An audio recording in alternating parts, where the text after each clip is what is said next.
Destruction Allstars is a new PlayStation 5 exclusive which can be picked up for free if you have a PlayStation Plus membership. This deal will be available for the first 2 months of release. This is a multiplayer focused vehicular combat game where players will have access to 16 different heroes, all of which have their own unique hero vehicle. They also have another unique ability that can be used when you're outside of your vehicle. These are called breaker abilities.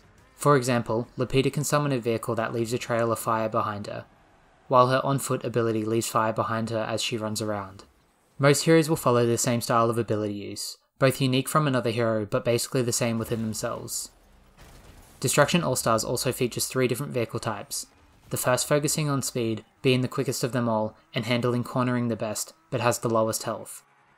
Second is the smallest and most agile vehicle that is the most responsive, letting you maneuver tricky situations easier. Lastly is the heavy vehicle, which has the most health, can take the most damage, but is also the slowest. So choose your hero, enter a match, jump into a vehicle and smash into other players trying to cause the most mayhem.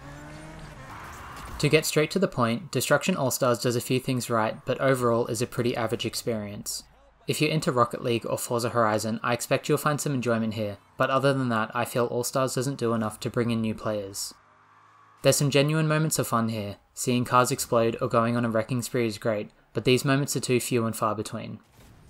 The driving feels nice as it's extremely responsive, and you can whip cars around doing 180s in a second, but when you combine everything it just falls flat. It feels a bit generic, like I don't think anyone will pick this up and be thinking, wow, I've never played anything like this before. And that might be a bad thing for you, but it might also be completely fine. Not everything needs to be unique, but I can't deny that there's nothing gripping me to come back and continue playing. If you want to know whether this is worth picking up or not, I'd say if you have a PlayStation 5 and PlayStation Plus, then there's no harm in giving this a shot for yourself. But personally, I wouldn't encourage anyone to go out of their way to play this. Unless, like I said earlier, you're a big fan of Rocket League or Forza. If you enjoyed the video, please give it a like, and if you've played Allstars, let me know what you thought of it below. Breaking Allstars down into segments will be the easiest way to explain why I feel the way I do. First is the basic gameplay. Like I said earlier, the driving feels nice and it's really responsive and looks great. This is far more Forza Horizon than it is Gran Turismo. The addition of heroes and their abilities adds a nice mix up to gameplay here, even if you only use them a couple times a match. Most of the biggest plays I did in my 4 hours or so were with these abilities, but since this is a driving game, skill has to be about your ability to drive, not getting overpowered abilities in order to win. Because of this, the heroes kind of felt more like mascots rather than actual gameplay diversity. Then there's the parts where you need to get out of your vehicle, run around the arena frantically dodging incoming enemies while looking for a new ride. Doing this can be really fun and exhilarating, but then there's these annoying gems you need to collect to increase your hero's ability meter. Doing this drags the pacing down. You also can't double jump unless your breaker ability is activated, which causes a lot of finicky moments trying to get into a vehicle that is just out of your reach. Once you've put all this together, getting into a vehicle, wrecking opponents, jumping out of your vehicle and trying to find a new one, activating your abilities, it just feels flat, like it's missing something or isn't as interesting as the devs thought. But I can't deny that it's fun. It's not amazing or unique, but you can easily jump into a match and be entertained for 5 minutes. Next is the 4 different game modes that follow the same quality as the gameplay. There are 2 solo modes and 2 team-based modes. First for solo play is Mayhem. This is basically just a free-for-all mode where 16 players are trying to deal the most damage and get the most KOs. Then there's Gridfall, which again has 16 players in a free-for-all style, and this works basically the same as Mayhem, except this time the ground will gradually fall away, causing players to watch carefully where they drive. Mayhem is fun as it's the most basic mode that isn't asking much from you, but I got bored of it after a few matches. Gridfall is about the same, but personally I didn't enjoy it as much as I found it finicky to move around.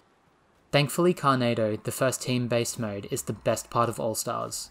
2 teams of 8 will battle against each other. Dealing damage will cause you to gain bolts. While in a vehicle, you can only hold a limited number of bolts at a time. You'll need to drive into the Carnado in the middle of the map to bank these points for your team. If you leave your vehicle, get wrecked, or someone steals your vehicle, all those points are lost. This adds so many interesting scenarios to gameplay, like looking for the enemy with the most points to wreck or steal their vehicle, or desperately trying to get to the Carnado before being wrecked. This mode is great and best shows what Allstars is capable of.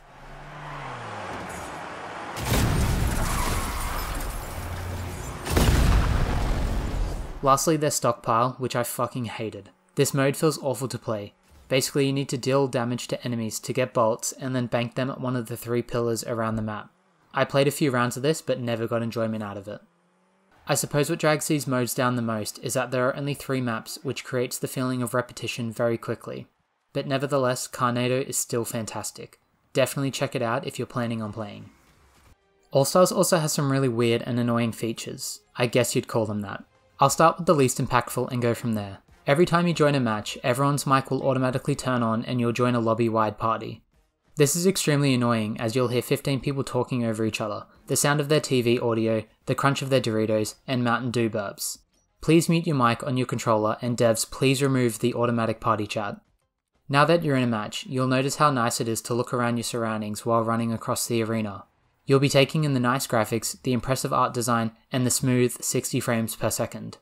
This feels like a good third-person experience. Then you hop in a car and you try to look to your right, but you do a little dash. You think, wait, that can't be right. Let me try again, this time to the left. Something feels wrong. This is when you realize you cannot turn the camera when you're in a vehicle. You can't look to see who's just outside your field of view. You can't even look behind you. Who thought this was a good idea? This is the most annoying aspect of driving. I constantly felt trapped, like I could traverse the arena in seconds, but was tunnel vision the entire time. Then finally, there's the server locations. You have the option between US Central, Europe, and Japan. This is terrible. Absolutely terrible if you live outside those regions. I'm in Oceania and I was constantly lagging. Players would rubber band, they would be flying around, and I would be getting hit from invisible cars. There are plenty more issues this brings along, but the server ping here is the absolute worst part of the game and creates so many bad moments. Thankfully, I guess most players won't have any issues with the servers, but this really sucks for the rest of us. Destruction Allstars is a pretty average experience. Nothing about it is standout, but there's also nothing offensive about the game. It gets the basics right, but it never really steps over that line. Combat is fun, the visuals are nice, and it has Carnado, but annoying design decisions, a lack of servers, and the feeling of generic hold this back from being something unique. But this is free if you have PlayStation Plus, so if it looks interesting to you, definitely download it and give it a shot. At worst, you'll waste a couple of hours, and at best, you'll find a new multiplayer game to play. That's my impression so far. I probably won't go back and play anymore, but I'd love to hear what everyone else thought about it. Does this look interesting to you? If you have a PlayStation 5, do you think you'll play this? Let me know below, and thanks for watching.